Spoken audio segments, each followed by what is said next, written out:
ഈശ്വരാധീനമൊന്നും അങ്ങനെ സ്ഥായിയല്ല. ഏത് സമയത്തും ഈശ്വരന്റെ ദൃഷ്ടി മാറാം. വർമ്മയ്ക്കിപ്പോ ജാതകവശാൽ കഷ്ടകാലം. വർമ്മ സാറിന്റെ ജാതകം എഴുതിയത് അനന്തംപിള്ള ജോത്സ്യരാണോ? ഇയാളിപ്പോ ആ പണിയും തുടങ്ങിയോ? പ്രതാപ് വർമ്മയ്ക്കിപ്പോ കഷ്ടകാലമാണെന്ന് കൃത്യമായിട്ടും എനിക്കറിയാം. അതുകൊണ്ട് ഇനിയുള്ള കാലം റിട്ടയർമെന്റ് ലൈഫ് ആസ്വദിക്കുന്നതായിരിക്കും നല്ലത്. വല്ല രാമനാമവും ജപിച്ച് കഷായമൊക്കെ കഴിച്ച് റിട്ടയർമെന്റ് ലൈഫ് നിങ്ങൾ ആഘോഷിച്ച മതി. ഓ, നിങ്ങൾക്ക് കഷായം ഗുളിക മാത്രം പോരാ, പിണ്ണതൈലവും കുഴമ്പും ഒക്കെ വേണം. ഈ ശരീരത്തിലെ ചതവുകളൊക്കെ മാറണ്ടേ? ഞാൻ പറഞ്ഞ തമാശയൊന്നുമല്ല. നേരിടുന്ന കഷ്ടകാലത്തിന്റെ നിരാശയിലും വിഷമത്തിലുമാണ് ഈ പ്രതാപവർമ്മ. കുറെ കാലം ഈ സംസ്ഥാനമൊക്കെ ഭരിച്ചതല്ലേ. ഭരണവും സിംഹാസനവും ഒക്കെ പോകുമ്പോ ഏടോ ആർക്കും ഉണ്ടാവും നിരാശ. ഈ ഇലക്ഷനൊക്കെ തുടങ്ങിയല്ലേ. എല്ലാ ഇലക്ഷനും നേതൃസ്ഥാനത്തുണ്ടായിരുന്ന വർമ്മ ഇപ്പോ ഒരു കുറ്റവാളിയായി വീട്ടിലിരിക്കുകയല്ലേ. എന്റെ അച്ഛൻ ഒരു കുറ്റവും ചെയ്തിട്ടില്ല, ചെയ്യൂല്ല.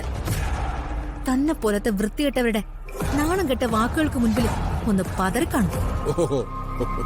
അതിൽ നിന്നൊക്കെ എന്റെ അച്ഛൻ തിരിച്ചു വരും. ചെയ്തതിനൊക്കെ പലിശ സഹിതം തിരിച്ചു തരുകയും ചെയ്യും. ജില്ലാ കളക്ടർ ശാലിനിയുടെ ധൈര്യത്തിലാണോ കൊച്ച് ഈ സംസാരിക്കുന്നത്? കളക്ടർ മാത്രമല്ല മിസ്റ്റർ അനന്തപിള്ളെ, എന്റെ അച്ഛനും എന്റെ ഭർത്താവും എന്നെ സ്നേഹിക്കുന്ന ഒരുപാട് പേരും എനിക്കൊപ്പം ഉണ്ട്. അതുകൊണ്ട് ഒരല്പ അഹങ്കാരം കൂടുതലാണ്. ഇവരാരും കൂടാതെ ഈ ഭഗവതിക്കാവിലെ ദേവിയും ശ്രീ പരമശിവനും ഗണപതിയും ശ്രീ സുബ്രഹ്മണ്യനും എല്ലാവരും എന്റെ കൂടെ. തനിക്കപ്പോ ഒടുക്കം ആരും ഉണ്ടാവില്ല. സ്വന്തം ശ്വാസമെങ്കിലും തന്നോടൊപ്പം ഉണ്ടാവാൻ ദൈവത്തോട് ഞാൻ പ്രാർത്ഥിക്കാം. അയാൾ ക്ഷേത്രത്തിന്റെ തിരുമുറ്റത്ത് വെച്ച് മത്സരിക്കാൻ വന്നിരിക്കുന്നു. ശരി, എന്താ നിന്റെ പുതിയ ഐഡിയ എന്ന് പറ. അല്ല, അവൾക്കിട്ട് കൊടുക്കാവുന്ന നല്ല ഒന്നാന്തരൊരു ബോംബ് നമ്മുടെ കൈവശം ഇരിപ്പില്ലേ? അതെടുത്തിട്ട് അങ്ങ് താങ്ങണം. ഏത് ബോംബ്? ഇതെന്താ അമ്മ ഒന്നും അറിയാത്തതുപോലെ? പത്മയ്ക്ക് വിഷു കൈനീട്ടവും വിഷുക്കോടിയും കൊടുക്കുന്ന ആ വീഡിയോ ഇല്ലേ, അതിനെ കുറിച്ചാ ഞാൻ പറയുന്നത്. ആ വീഡിയോ കൊണ്ട് ചെന്ന് അയാളെ കാണിക്കണം. വല്യമ്മാവനെ.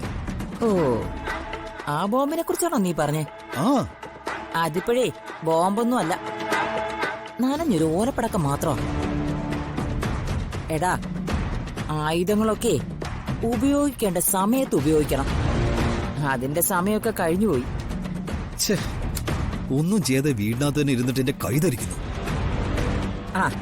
മണ്ടത്തരമൊക്കെ ചെയ്ത് കൂട്ടുന്നതിനേക്കാൾ നല്ലതേ ഒന്നും ചെയ്യാതെ അടങ്ങി ഒതുങ്ങി ഒരു ഭാഗത്തിരിക്കുന്നതാ. ഞാൻ ഒത്തിരി നല്ല കാര്യങ്ങളൊക്കെ അമ്മയ്ക്ക് ചെയ്തു തന്നിട്ടില്ലേ? എടാ, പാൽപ്പായസം ആണെന്ന് പറഞ്ഞിട്ട് കാര്യമുണ്ടോ? അറിയാതെ ആണെങ്കിലും അതിലൊരു തുള്ളി പരാമർ വീണുപോയാ അത് പിന്നെ വല്ലതിനും കൊള്ളാമോടാ.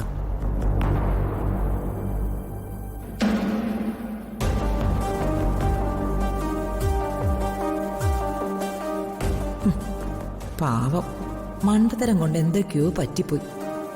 അമ്മയായ എനിക്കില്ലേ ക്ഷമിക്കാൻ പറ്റൂ?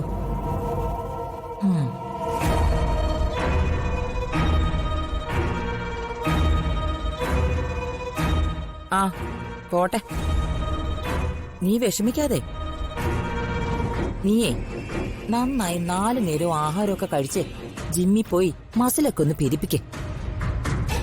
എന്നിട്ട് വെയിറ്റ് ചെയ്. അവസരം വരുമ്പോഴേ കുതിച്ചു ചാടാം. അനവസരത്തിലുള്ള അറ്റാക്കേ നമുക്ക് ക്ഷീണം ചെയ്യും. എനിക്ക് വേറൊരു ടെൻഷൻ കൂടിയുണ്ട്. അതെന്താ? നീ ഇനി ഞാൻ അറിയാതെ വേറെ ഏടാകൂടത്തിൽ വല്ലതും പോയി ചാടിയോ? അമ്മ അറിയാത്ത ഒരു ഏടാകൂടം എനിക്കില്ല. അല്ലമ്മേ, അനന്തപിള്ള ഇപ്പൊ നമ്മുടെ ശത്രുവല്ലേ? അല്ലേ? അതിന് അയാള് നമ്മളെ ഒറ്റോന്ന് എനിക്കൊരു സംശയം. ഒറ്റാനോ? വല്യമ്മാവനെ ബോംബ് വെച്ച് കൊല്ലാൻ നോക്കിയത് ഞാനാണെന്നെങ്ങാനും അയാള് വിളിച്ചു പറയുവോ? ഏയ്, അയാൾ ഒരിക്കലും അത് ചെയ്യില്ല. അങ്ങനെ പറഞ്ഞ അതിന്റെ പ്രേരണാ കുറ്റം അയാളുടെ തലയിലിരിക്കില്ലേ? അത് ശരിയാ. അയാൾ അതൊക്കെ വിട്ടു.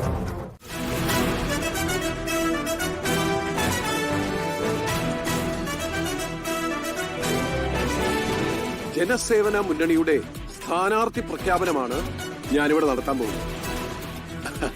ഈ ലിസ്റ്റ് പൂർണ്ണമല്ല.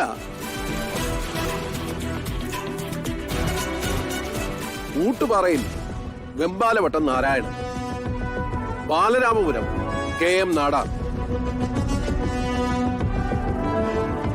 ചേരനാട് KK ചന്ദ്രിക, പെരുവള്ളൂർ ഊളനാട് കുട്ടിക്കൃഷ്ണൻ, സേതുപുരം അത് പ്രതാപവർമ്മയുടെ മണ്ഡലമല്ലേ?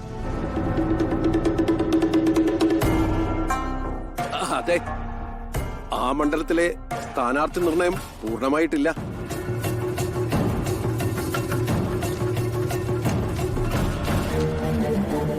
മരതകമേട്, അവിടെ SS കൊച്ചമ്മണി.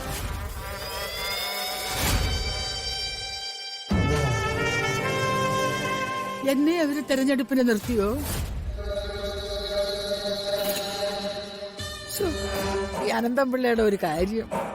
അത് നിങ്ങളൊന്നും ആയിരിക്കില്ല, വേറെ കൊച്ചുമണിയായിരിക്കും. ഓടിയവിടുന്ന്. ഇന്ത്യയിൽ ഒറ്റ കൊച്ചമ്പണിയേ ഉള്ളു, അത് ഞാനാ. ഹും. വേണുവേട്ടൻ എന്താ ചിരിക്കുന്നേ? ഈ വക വെടക്ക് സാധനങ്ങളൊക്കെ നിയമസഭയിൽ കയറിയാലേ എന്തായിരിക്കും അവിടുത്തെ അവസ്ഥ? തെറിയുടെ അഭിഷേകമായിരിക്കും.